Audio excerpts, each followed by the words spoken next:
إن الحمد لله نحمده ونستعينه ونستغفره ونعوذ بك من شرور أنفسنا ومن سيئات أعمالنا من يهده الله فلا مضل له ومن يضلل فلا هادي له وأشهد أن لا إله إلا الله وحده لا شريك له وأشهد أن محمدا عبده ورسوله قال عز وجل في الكتاب المجيد يا أيها الذين آمنوا اتقوا الله حق تقاته ولا تموتن إلا وأنتم مسلمون. We begin by praising Allah Azza wa Jalla. We recognize all of His blessings with gratitude, with shukr, and with sabr. We move forward, recognizing that what He has given us is not due to what we have done, but except that it is due to His mercy that He has given all of this to us. A good place to stay, a good vehicle to drive from point A to point B, a good community to live, and good peace and security surrounding us. Alhamdulillahi ala kulli hal wa a'udhu billahi min hali ahli nar. We recognize all of Allah's blessings. And we recognize by having janazah as a reminder in front of us, and we make dua for the mayyat, the brother or sister who passed away, and the family. May Allah give them patience. And we will perform the salatul janazah inshallah afterwards. But we pray for them inshallah. But we recognize that this life, this is a reminder. You have the opportunity. Do your performance. Be the one who qualifies for another place called Jannah. And so we have given this opportunity, so we should recognize that opportunity is here for us, this short time period called life.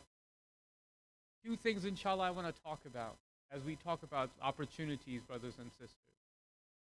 One is personal development opportunity, how to connect with Allah subhanahu wa ta'ala, how to have that motivation, inspiration, that iman lifting, uplifting, motivational inshallah, that you feel that yes, you're connected spiritually to Allah. So I'll share that one inshallah.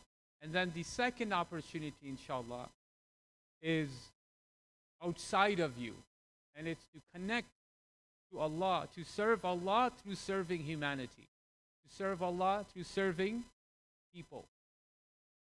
So these are the two things, inshallah, I want to talk to you about. And each one of us should open up our records, what we're doing today at this point, our priority, book of priorities, and see where do I fit and what am I doing about it.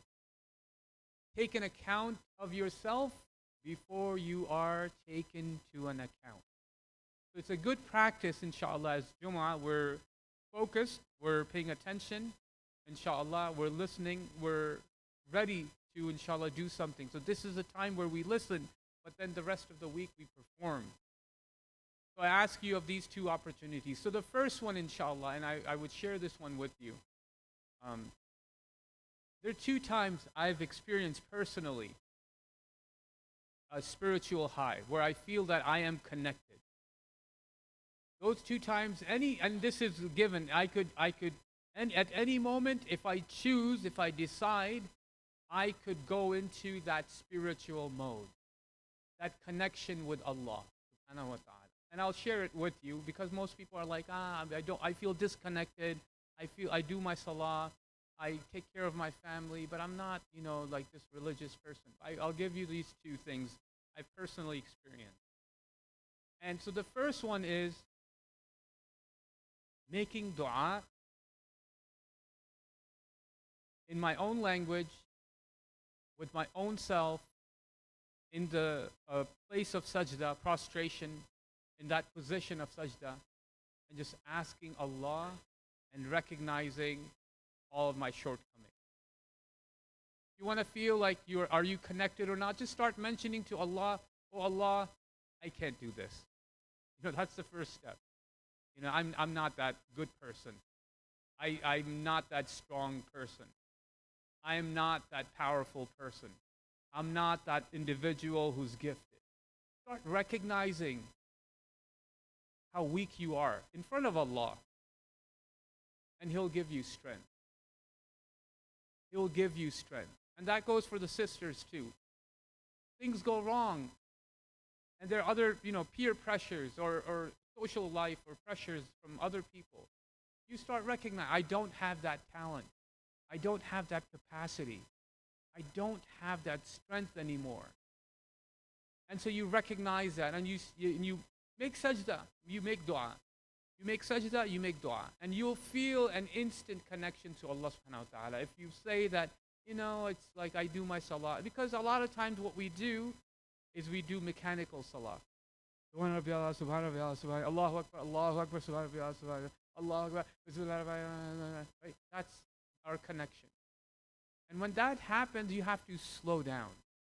You have to slow down. And even in your salah, even if you're doing it individually, recite the salah. Sheikh Umar Suleiman, he was asked this question, and he says, just slow down and recite even by yourself so that your ears could hear and your heart will definitely hear the words of Allah. Alhamdulillahi Rabbil Alameen. Praise Allah subhanahu wa ta'ala. Shukr to Allah subhanahu wa ta'ala, the Lord of the world. For what? For everything. For everything. What is it that I have earned on my own? What is it that I have gotten on my own? That is mine. Right? And that is the reason why when we hear of calamity, a news of someone's passing, we say, Inna lillahi wa inna ilayhi raji'un. Surely we belong to Allah, and to Him we shall return.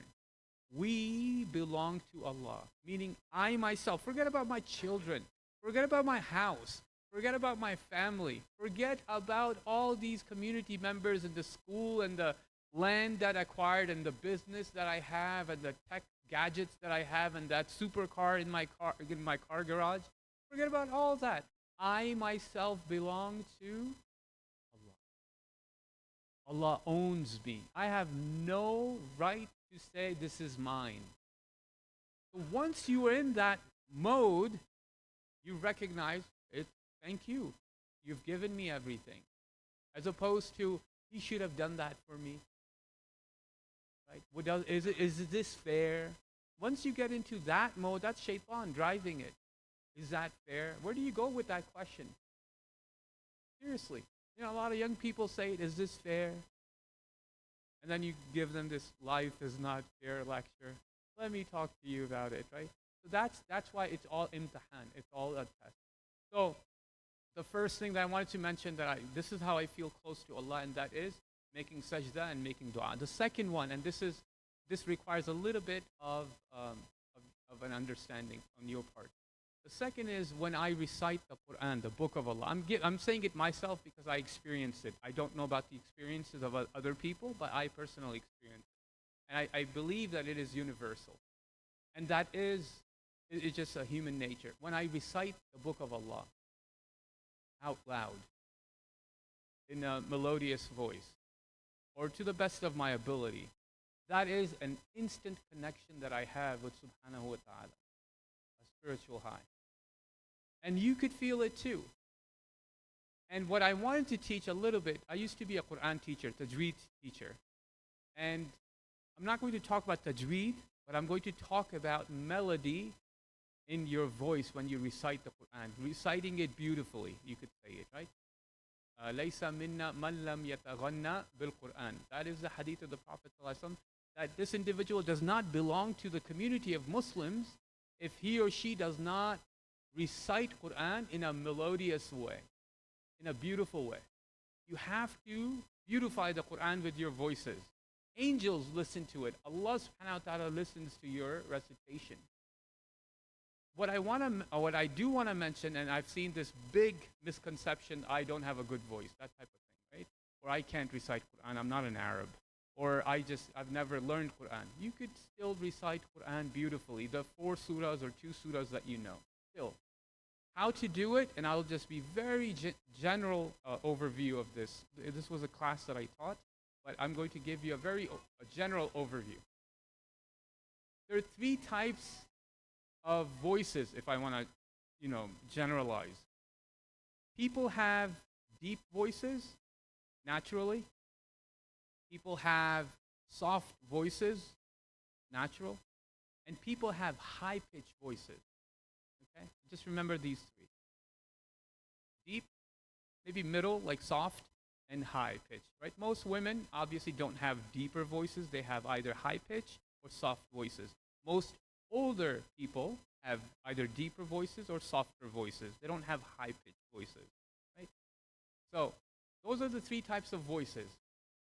When you listen to a Quran or Qari, the Qari may have a high-pitched voice. Like, for example, there are two Qaris I'll mention. Actually, three. Sheikh Abdul Rahman al-Sudais, you hear him, the Imam of Kaaba. He's a higher-pitched voice, right? You have Qari from Pakistan, very well-known in the 70s and 80s, Shakir Qasmi. May Allah bless him.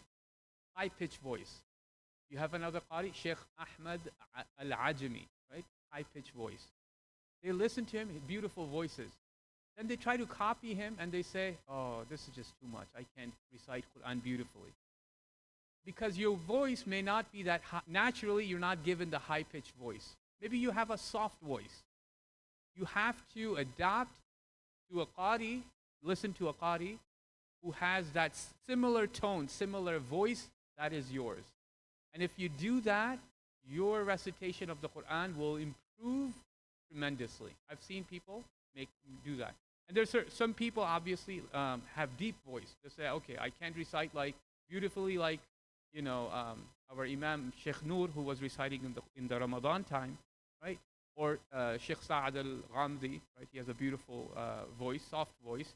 Sheikh Abu Bakr al-Shatri, he has a soft voice. So he says, I can't recite like that. You have to listen to the person whose voice is closest to your voice. So for example, Sheikh, when we listen, Sheikh Manshawi, he has a deeper, softer voice. And you could listen to that individual, Qari, and be close or closer in terms of reciting the Quran beautifully. That's a big mistake that people make, where they try to follow a Qari whose voice range is not like their own voice, natural voice range. So try to copy a Qari that is closer to the way your soft voice is, inshallah, or your voice is. So for example, our Imam Shibli has a deep voice, right? Now he's not going to try to copy Sheikh Noor, who has a soft voice. He has to, he would listen to, or you would listen to somebody like Sheikh Tablawi or other shuyukh who have deeper voices. And this way, inshallah, you gain a lot more in terms of the beauty in recitation of your voice. So those are the two things I wanted to talk about, and I'll talk about the third one, inshallah, in the last few minutes. The first one, making dua, asking Allah, making sure that you confess, profess, like, I can't handle things. That's where we go to Allah. First, you got to have, this either pain or pleasure. Most people have pain and they get up and do something about it, right? If you have pleasure, you forget Allah. That's just human nature. And Allah talks about that in the Quran. The second is recitation of the Quran. We must recite out loud. Your Islam has to be an active engagement. Your ibadah has to be an active engagement. If your ibadah is simply passive and listening and just, maybe watching a YouTube video here and there, that's good, that's great. But you have to do salah. You have to read the Quran and do it in a way that is best, inshallah. With that, I ask Allah subhanahu wa ta'ala, أقول قولي هذا واستغفر الله لي ولكم ولسائر المسلمين والمسلمات.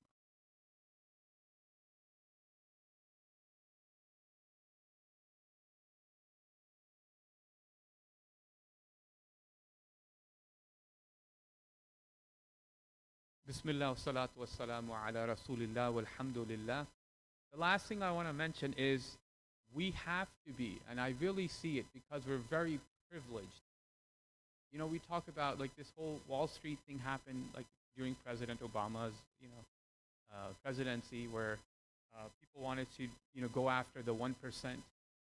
Remember the 1%, the rich people. Guess what, brothers and sisters? We, right, collectively, people who are sitting in this masjid are the 1% of the world population who are given what we're given. Talk about being fair and what others have been given. World population, 8 billion people. We sit on that top of the pyramid like this, the pinnacle, the summit. We're the ones, the top 1%, if you want to really look at it that way. And so we must engage in projects, in development, in things that are outside of our, selfish business, self-desires, enjoyment, personal life. And so we have to do an effort, inshallah, in that part. Whether it's in the other part of the world where you put water wells or educate or build a school or put solar lights or develop a community of people or support a family by giving them some, technical or professional help, whatever it is. Each one of us must be involved in some sort of project. And not projects in a sense where, I donate $30 a month to the orphanage. Great, mashallah. But you personally have to take an interest where you are involved in a project, my brothers and sisters. Because you have to be driving the goodness that happens outside of this place, inshallah. And if Allah has given us so much, we can't be just simply consumers, right? We can't be just eating away the world. That's literally what we're doing. We're eating everything away. And Allah subhanahu wa ta'ala describes about the people, like at the end, Ya'juj and Ma'juj will come out. What would they do? Eat away the world. You see them, fi kulli hadabi yansilun. They will be overcoming, taking over everything. Right? That's what we have done. We have taken over Western civilization, at large. You see it, all the resources are spent feeding us, the 1%.